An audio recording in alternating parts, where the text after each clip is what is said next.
स्वतःला बाळू मामांचा अवतार म्हणून घेत लोकांच्या श्रद्धेशी खेळणाऱ्या मनोहर मामाच्या कुर्डवाडी पोलिसांनी मुसक्या आवळल्या आहेत। काळी जादू, लैंगिक शोषण आणि फसवणुकीसारख्या गंभीर गुन्ह्यांमध्ये अडकलेल्या भोंदू मनोहर मामा भोसले याच्या अडचणी आणखीन वाढल्या आहेत। स्वतःला बाळू मामांचा अवतार म्हणून घेत लोकांच्या श्रद्धेशी खेळणाऱ्या मनोहर मामांच्या कुर्डवाडी पोलिसांनी मुसक्या आवळल्या आहेत। काळी जादू, लैंगिक शोषण आणि फसवणुकीसारख्या गंभीर गुन्ह्यांमध्ये अडकलेल्या भोंदू मनोहर मामा भोसले याच्या अडचणी आणखी वाढल्या आहेत।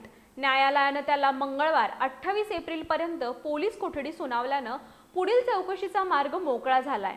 कुर्डवाडी पोलीस ठाण्याच्या पथकानं शुक्रवारी पुण्यातील मांजरी परिसरातून मनोहर भोसले याला अटक केली होती।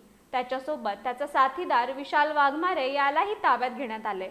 अटकेनंतर मनोहर मामाला माढा इथल्या न्यायालयात हजर करण्यात आलं।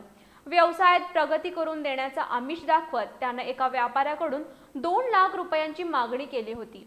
त्यापैकी 50,000 रुपये स्वीकारल्यानंतर कोणतीही मदत न करता फसवणूक केल्याचा त्याच्यावर आरोप आहे।